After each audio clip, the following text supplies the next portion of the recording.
I'd like to introduce Emily. Emily has quite a shocking story to tell us, and it is a bit of a trigger warning, so if you're sensitive, I'm sorry. Hi, Emily. Hello. Thank you for being so brave and coming on here to tell the story. So, do you want to jump right in and tell Tell us the what happened truth. to you? Yeah, let's get real. So, July of this year or this past summer, um, well, back it up a bit. I was kind of in a relationship with this gentleman. Well, he's not really a gentleman, this person, Mark Spearling from Levering, Michigan. And he invited me to come over to his house in July 15th. What I thought was going to be just us having drinks, grilling out by the pool, doing whatever we do on a nice summer evening. Right? Um he was texting me while I was driving up there because it's about an hour drive from where I'm at. And he was like, "Hey, we might have other people stop by." And I said, "Okay, well, it's a nice night out. We Mm, can grill out, have a few drinks, sit by the pool. I mean, we're adults. That's what adults do in the summer." right? Not thinking anything sinister. And as I pulled up, I said, "Hey, I'm here." And he said, "Great, just come on in." So I proceeded to walk into the home, and instead of going in the front door, because that's usually blocked off, I went into the side door, which leads into like a kitchen area, like where there's a dining room table. Yeah. And there was a girl sitting there. But you knew people were going to be there. Right. But she had no clothes on.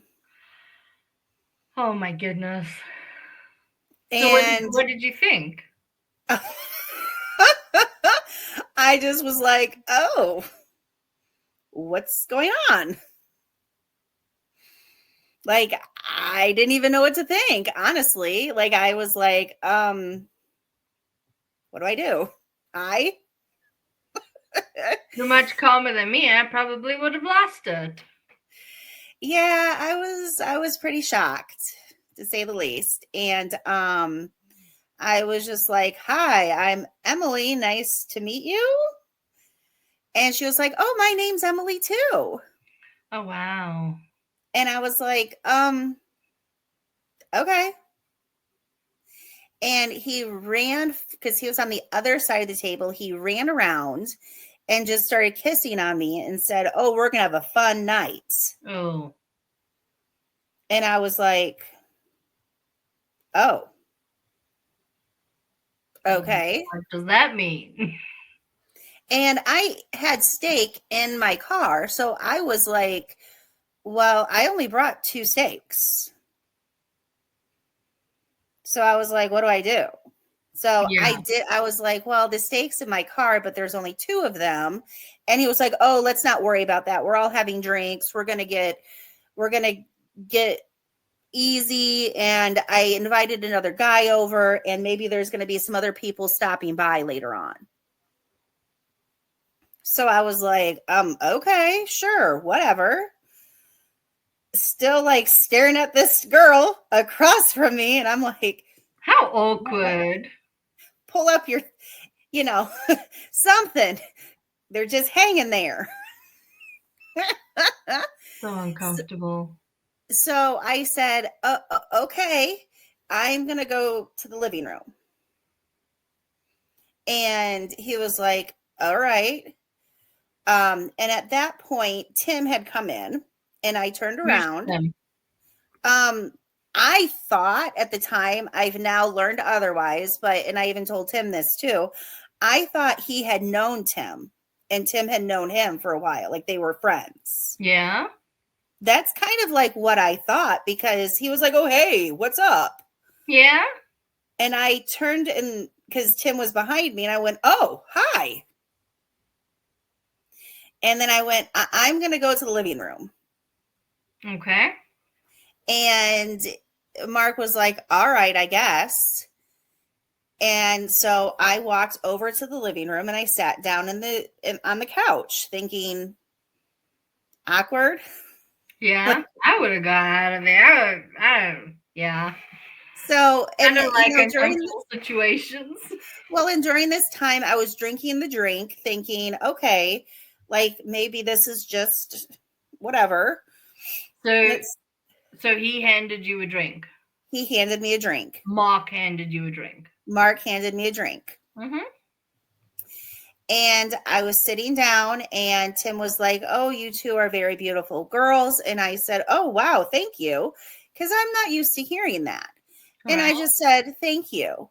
I'm not used to that." And he was like, "Yeah, no problem." And you could tell that Tim kind of felt a little bit, uneasy as well, I think would be the correct term. Like out of place. Correct. Like what am I walking into? Mm. And Emily kept saying, "Well, we never go in the living room. We always stay out here. We never go in the living room." And I was like, who is this chick? And why is she saying we can't go in the living room? Mm-hmm. And I said, I don't know what you guys are doing, but I'm going to sit here. And so him and Mark and Tim went into the bathroom. I think they were just like talking. I don't know what they were doing. And when they came back, I was wearing like a really cute, I loved it. It was like a baby doll, like dress, but it didn't have sleeves. It was sleeveless because it was summertime. And Mark kept trying to pull it down in front of everybody. And I kept pulling it back up thinking, what are you doing? Yeah. I'm not used to just woohoo in front of people. So at this point in time, I'm feeling a little bit looser, like something's taking effect. Yeah. Mm-hmm. So I sat there for a minute and I was just like, oh, okay. So Mark started kissing on me and stuff. And I was like, oh, okay, I guess this is what we're doing, but why are they here? Mm. And Tim and Emily got into it and they were doing their thing, which was fine. They're two adults. They can do what they want to. And they both seem to be enjoying it. So why not? Right. So I said to Mark, I was like, hey, can we go into the other room so that they can have the living room? And Mark was like, okay, sure. And we walked into it was kind of like a foyer area, but you can see the dining room straight ahead. Mm-hmm. And he had this hammock hanging from the ceiling. And he was like, why don't you get up there? Mm-hmm. Okay. So I was like, all right, I guess. I mean, because at this point, I was starting to feel a little more than one drink would make you feel. Right. If you know what I mean. Yeah. Not quite. So yes. So I sat back on this hammock thing and literally everything else, at first it was nice because he was nice and gentle and it was just he and I, and it was just, okay, we're two consenting adults. This kind of feels nice, like we've done it before. Not a big deal. And I even jokingly said, hey, they seem to be enjoying themselves in the living room. I said, should we go upstairs? And he was like, no, we're going to stay here. We're going to stay here. And I was like, okay, whatever. At this point, because I was already on the hammock type thing, and he was already doing things to me. So I didn't really, at this point, really know what was going on. Right. Right. And he was kissing on me, and then we started doing what adults do. And it was consensual at first because it felt great. It felt like, oh, somebody thought I was pretty and sexy and they wanted to do this with me and da da da da da. And at one point in time, I look up and Tim was kissing on my neck or whatever, which was fine because he even asked, he said, "Is this okay?" And I said, "Okay, I think this is okay. Maybe I should get out of my comfort zone a little bit. I can be a prude. Mm. So maybe I should, you know." And Tim, I will say, was a gentleman the whole time because he kept asking, "Is this okay? Are you okay? Yeah. Can I kiss you?" And I was like, "Sure, I guess." And so Mark and I were having consensual relations. And then all of a sudden, Mark chose to go in an area that he shouldn't go in. And I remember telling him, "No, stop. I don't like that. That hurts. Stop. This has to stop. Like, no." And Emily was in the dining room and she said very bluntly, "Just let him do it because he's going to do it anyway." Mm. And I was like, "What is happening here?" And I remember looking to the side and focusing on something on the wall. And I was just like, I thought I had screamed and kept screaming, "No, stop." Tim did tell me at one point, I did tell him, "This hurts. You need to stop. I don't like this," or something to that effect. Yeah. And that's when Tim started getting uncomfortable. And Tim was just like, I don't know what to do. Like, I've never been in this situation before. Like, she's saying she doesn't like it. It hurts her. Like, stop. Yeah. And And he he doesn't wouldn't. stop. And at one point in time, he grunted. And I remember saying, "This hurts. You're hurting me." And he said, "Good. I want it to hurt you." Mm.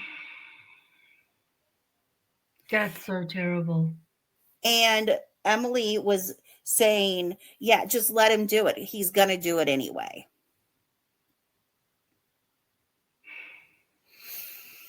So after the whole incident, I remember thinking, okay, if I go straight forward, there's a pool.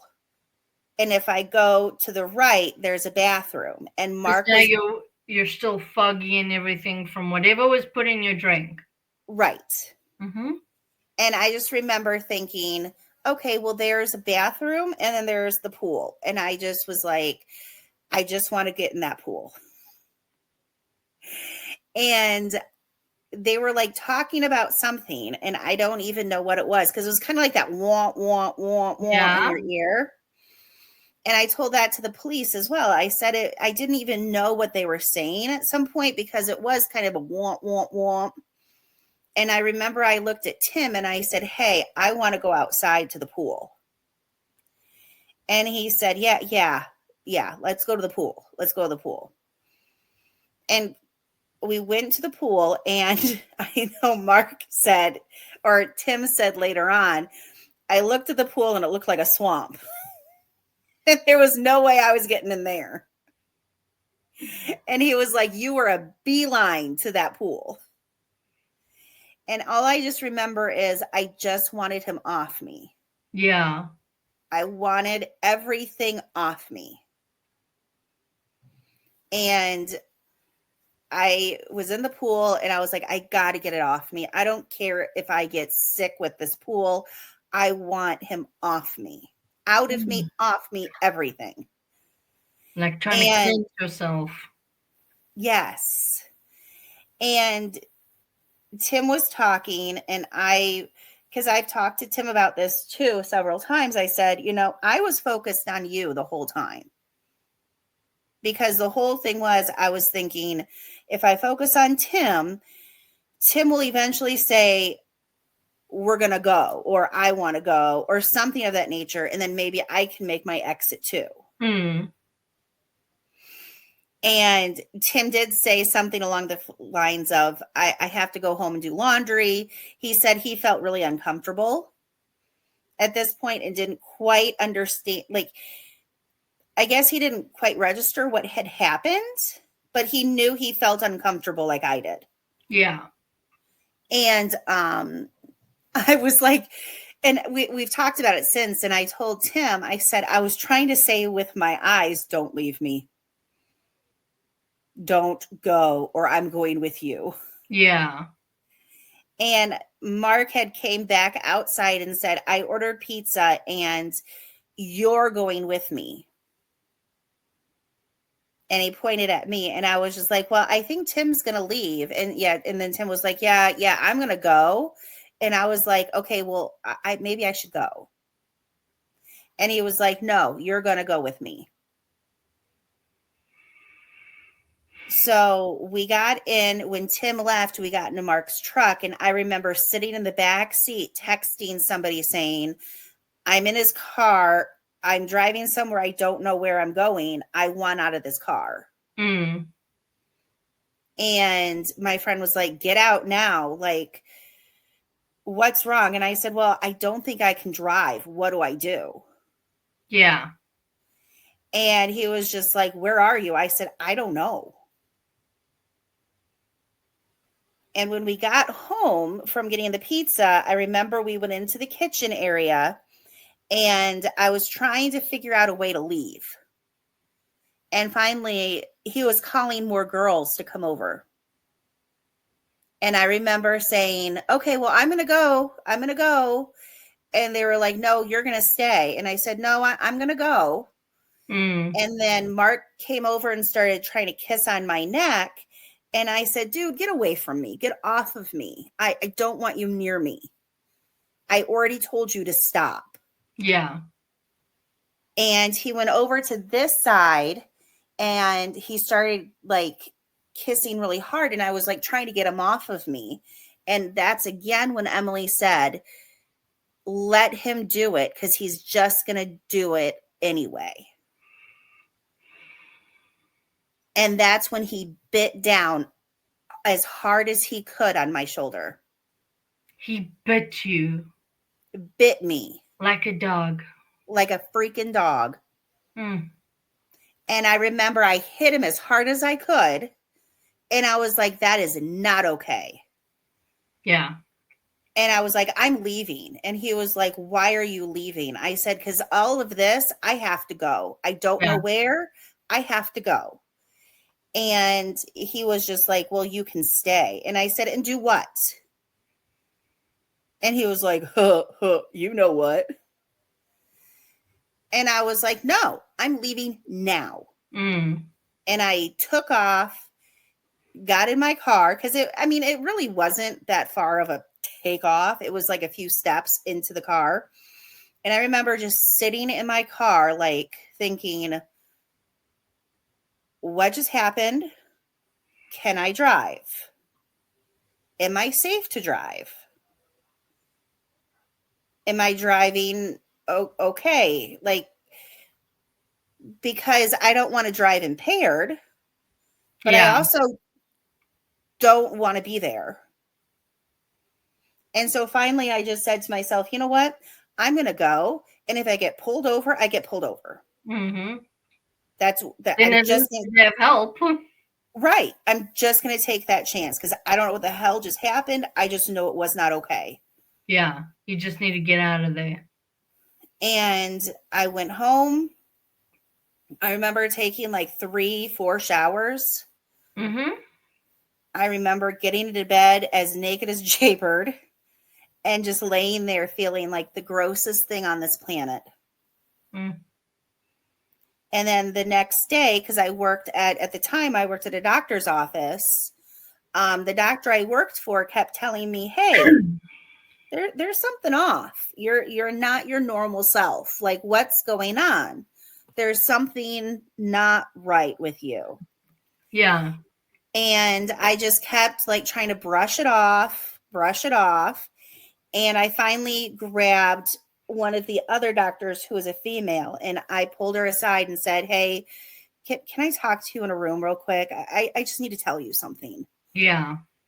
And that's when I told her the story of what happened. And I said, I feel like something not right happened because I remember screaming to stop, and I remember it hurting, and I remember him telling me he was wanting to hurt me. And I'm conflicted because there's this guy that was there and he was trying his best to help, but he didn't know what to do. And I said there was Emily there too, and she thought it was all okay. Yeah. And then I showed her the bite mark. And that's when she got really the doctor got really horrified. Were you still trying to like go play with your head? Like, was this my fault? Was it okay? Am I overreacting? Yep. You know, is it not that serious? Like, what was going through your head?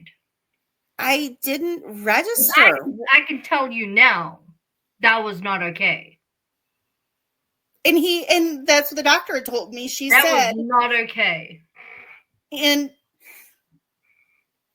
I remember Mark telling me, that's you want this because you came. Oh my gosh. And I told that to the doctor. I said to her, well, Mark told me that it wasn't what I think it is because I had the physical reaction. Yeah. And she said, absolutely not. She said, you're describing an essay. You're describing a very horrific moment. You were violated. And the feeling that you wanted to jump into the pool and just get it off of you is more proof that it was. Yeah. And then she looked at the bite and she said, oh my gosh, this is like an animal biting you. And she was like, it's a human bite. Human bites are more infectious than a dog bite. So we have to figure out some antibiotics to put you on. So they put me on antibiotics that, of course, I had to pay for. And now I have a permanent scar.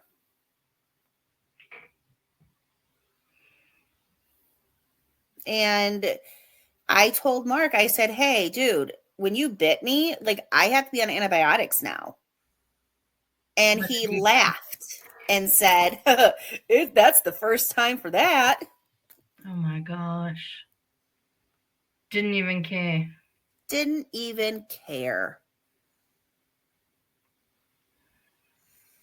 And it was just sick and wrong. And then I remember the doctor kept telling me, you need to go to the authorities. You need to go to the authorities. And I said, okay. So finally I looked at her and I said, okay, I will. Yeah. I said, now you're starting to accept that what happened to you was wrong. Correct. But it took a while. I can imagine. And then she said, here, I'm going to finish my note. I'm going to close it out. And I want you to take this doctor's note with you when you go. And so I did. And then where did you go? Did you go did you go straight from there and then? Well, I didn't know exactly where to go because I didn't know. I thought I could go to my county, and you have to go to the county where it occurred. Yeah. So I went on Facebook and I said, hey, what county is Levering in? I don't know. And my friend, one of my other friends, he said it's in Emmett County. So you have to go to Petoskey, to the Emmett County, and you have to go. That's where you have to go. So at first I called them and left them a message. And I said, hey, before I drive up there, I just wanted to see if somebody was going to be there to take my statement. This is what occurred. Can somebody call me back? Yeah. And I was shocked that within an hour, I got a phone call back and he said, can you be up here soon? So I drove up there. He met me with the sheriff. He was beyond, and it was Officer McCann. A police officer. Sorry, a police officer. Got it. And he was amazing. He sat me down with the sheriff. He was very, he was to the point, but he was also very nice. Compassionate. And very compassionate. Mm. Even the sheriff asked me about work. Like, how are you working with this? Because this is horrific. Right. And then the police said, we know the house. Oh. We know who you're talking about. Oh. And the police officer said, I drove by that house before you got here. And he's there. And said, I expect to make an arrest within the week. That's crazy. So this Mark character is on their radar. And they knew exactly who he was. They knew exactly where he lived. Everything. I didn't even know his address. Yeah. I mean, I knew it because I drove there, but I couldn't. I mean, now this day and age, you just look up on your phone and you say, take Google me. Maps. Yeah. Everything's Exactly. Yeah. So that's when I was surprised when the detective called me a few days later. And the detective said, hi, I'm going to come by your work and take your statement. I'm going to need your phone, but I'll come by your work. Mm-hmm. And I said, okay, here are the times that I can meet, but I would prefer to meet, if we're going to talk somewhere other than work. Yeah. You don't want to drag that around your work. Correct. You want more personal space. Yeah. Yes. And he didn't show up that day, didn't show up the next day. He called me the third day and asked me if I could go to the police station. So you had to come back to Petoskey.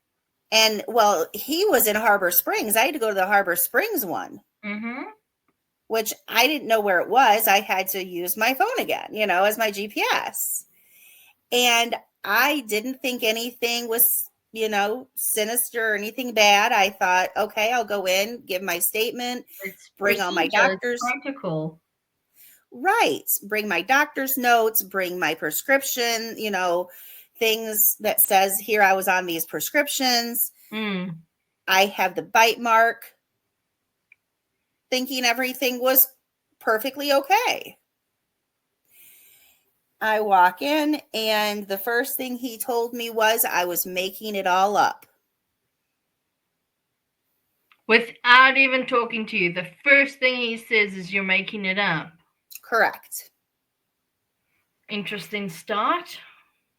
And said that he was looking at me for filing a false police report because Mark didn't want me anymore. So the detective flipped the script on you. Yep. And said you were at fault. Correct.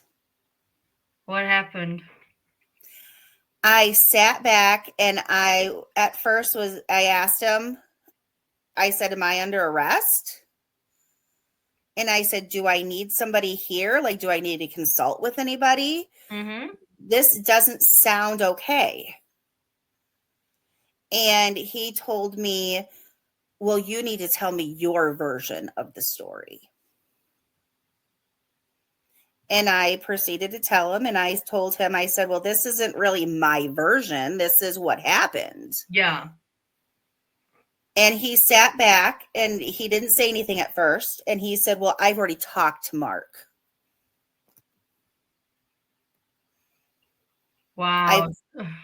So he went to the suspect first. That's okay. I mean, I don't know what the detective's procedures are. So maybe that's how he does his investigation. But to say that you're lying straight off the bat like that, that's a bit weird. Well, and I said to him, I remember being very emotional because here I am. I've never been in trouble with the law. Tells me I'm making a false police report. I had to relive what just happened to me yet again. And I looked at him and I was first like dumbfounded, like, why would I make this up? Right. How can he say these things? And then I remember telling him, I get it now. And he said, what do you mean? And I said, now I get why women never come forward. Mm-hmm. I said, I told you I was afraid of coming forward. I told the police I was afraid of coming forward.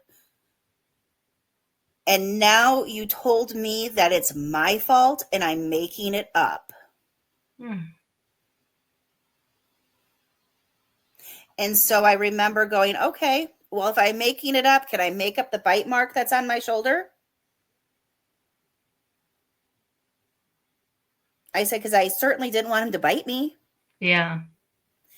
And he said to me, well, and he laughed and said, well, I guess we could arrest him on the bite. I guess. And I went, you guess? That's assault. Oh, sorry. And then he said, and I said to him, you know, when I talked to the original police, he told me that if you are in a bar and somebody comes up to you and brushes you and on a body part you don't want to be brushed, that can be considered, you know, against the law. Mm-hmm. So certainly a bite mark should be against the law. Right. And certainly what this gentleman or this guy did to me should be assault or should be against the law. Yeah, he essayed you. And I said, do you want to look at my doctor's notes? Do you want to look at all this stuff? Mm-hmm. And he said, I want your phone. Okay. And I said, oh, okay. What could your phone possibly have that would make this case? And I said, okay, well, don't you have to have a warrant for my phone? And he said, well, it'll go easier on you if you just give me your phone. And I said, don't you need a warrant? He said, I can get a warrant in the morning, but it'll go easy on you if you just give it to me. And I was like, no, I need my phone for work purposes, for simply to get home. I don't even know where I am. Yeah. I said, my daughter uses my phone for all of her stuff. My phone has all my banking on it. I needed to get home. Like, you can't take my phone. Mm. And he said, we'll be taking your phone today.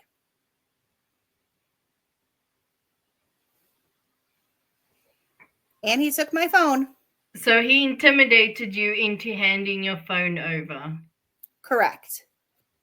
And I remember asking him several times if he had a warrant. I asked him several times if I should seek counsel before doing so. And what did he say? No, it'll go easy on you if you just give it to me.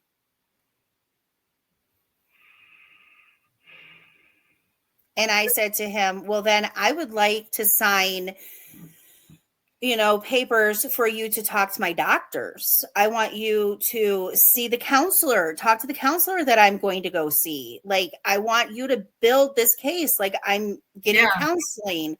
I saw a doctor. I was put on prescription medications.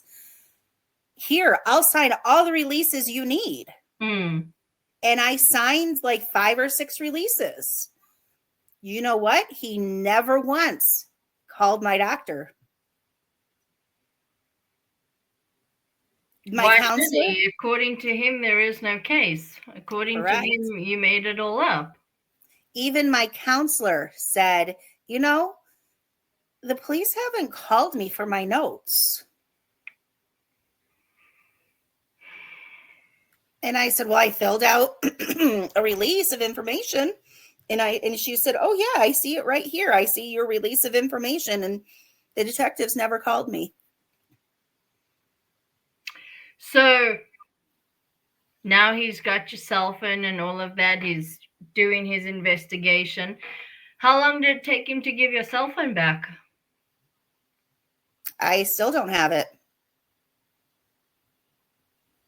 You still don't have your cell phone? Never. Nope. Never gave it back to me. So he needed your cell phone for a case that he was not planning on investigating, and he hasn't given it back to you. Correct. And he told me that it would take forensics 2 weeks to get me my phone back. And it's been how many months? A year. And he can just do whatever he wants because he is the law. Mm-hmm. The other thing is that I was stalked by Mark Spearling on Facebook. I called the police department again and said, "Hey, he's messaging like all these people on my Facebook Messenger and asking intimate details about me. And people are sending me these messages saying, 'Who is this weirdo?' Guess who calls me back? Who? The detective." And I said specifically, I did not want to talk to him. Yeah, of course. I wouldn't want to talk to him either. Why would I? Mm. What has he done? Besides stolen a phone. Accuse me of making this whole thing up because Mark does not want me anymore. That is so shocking. So I know that you have tried to post your story a few times on various Petoskey pages, Mm-hmm. and admins keep deleting it. But sort of with my podcast coming out and everything, the word has kind of started spreading on social media about your experience. Tell me what has happened since you went public, so to speak. Exactly what the police officer originally told me. I wouldn't be shocked if more women come forward. And many have. Many. Many. And even as of yesterday, with the same story, Mark and Emily lured them to the home. A neighbor even said, "We've heard screaming from that house. People know that weird things happen at that house. We've called the police on that house." Why are these women not coming forward? Because the detective did the same thing to me, or to them, that they did to me. I know that I myself have spoken to one of those women, and she's too afraid. She's just too afraid because she keeps getting threatened. Yeah, and it's across the board. Every single one of them are still getting threatened. They're being stalked by him. They're being threatened by him. They're being threatened with police. They're being threatened with the threat of some criminal charges being brought against them. And I think before we started this recording, I'd asked you how many women have come forward to date. And how many did you say? 9. 9. 9. Oh, I've got chills. I'm actually so disgusted. 9 women. And they all say the same story. Every single one of them. We know for a fact that of those 9, there is one confirmed that has had dealings with Detective Johnson as well. Correct. And she had criminal charges brought against her for filing a false police report, and it had to serve probation. Because of that. And she has never had any any criminal history before. Just like me, never had any criminal history before. And she had to serve probation for a man essaying her. Yeah. Well, and she specifically said, I should not have come forward. well, that's how all the other women are feeling. No one wants to come forward. The ones that I've spoken to don't want to speak up. They've been threatened, so they're too scared to say something, which I think is very sad. Women should be protected. The public should be protected. Oh yeah, absolutely. I agree. And it's pretty telling. I mean, I was talking to a friend of mine, and he asked me what happened. So I told him the guy, I said it was Mark Spearling. He said, oh my gosh, my ex-girlfriend had the same thing happen to her with him. And she went to the police, and the same thing happened to her. That is unreal. It would be okay if it was maybe just me. 9.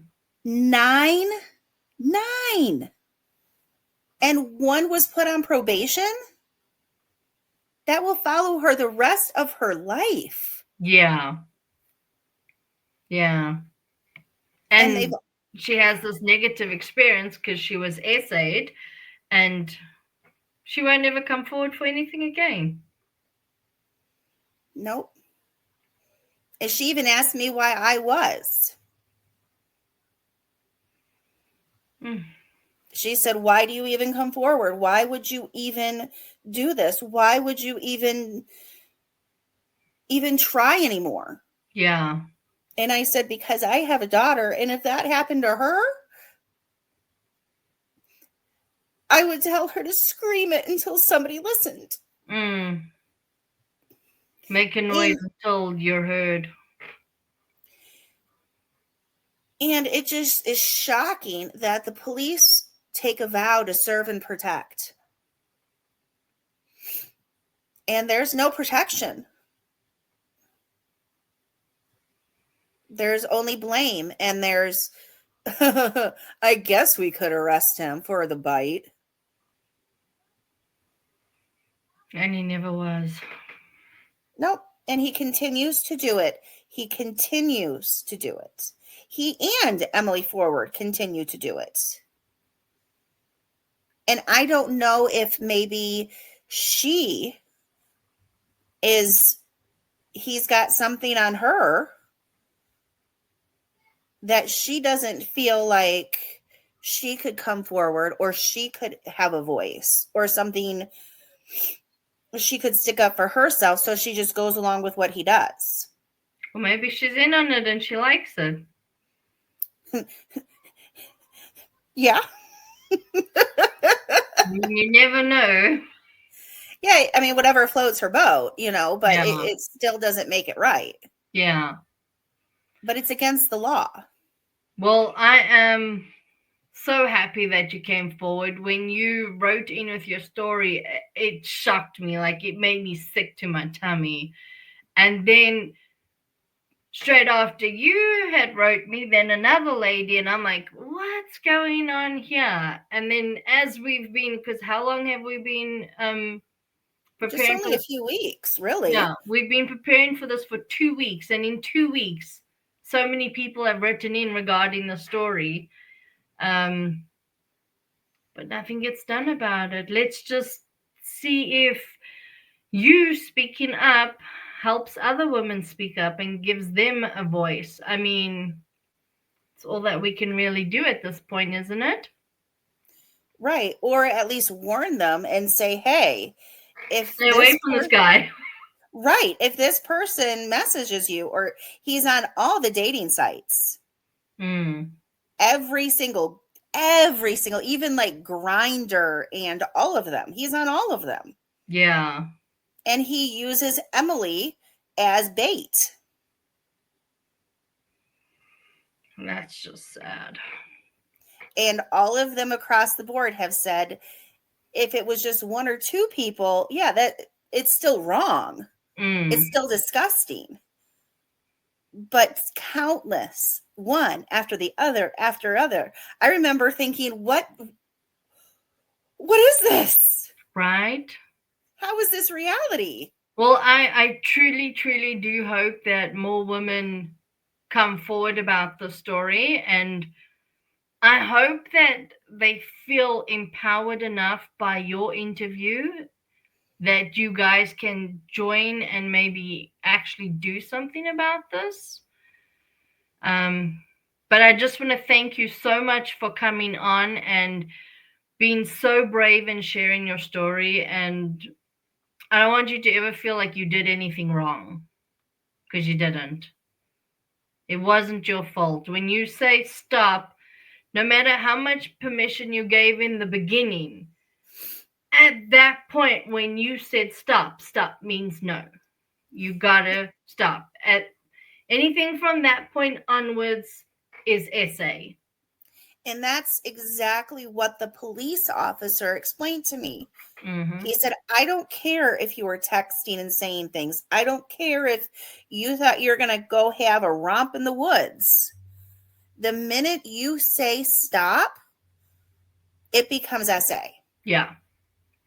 And that's how we're taught. That's what a lot of women don't really know, is as soon as you say no, anything after that point is not legal. Correct. And however, the detective is flipping the script on us women. Yeah, that's not right. Well, I would like to thank you so much for coming on and sharing your story. And thank you. I hope that very soon we can do a follow-up with a positive outcome. I hope. I don't think you should give up. I think you should keep trying to fight for justice, because you do deserve it. You and all those other ladies. I don't think they'll ever get their justice, though. We'll keep fighting for you. Thank you so much, Emily. All right. Thank you. Bye.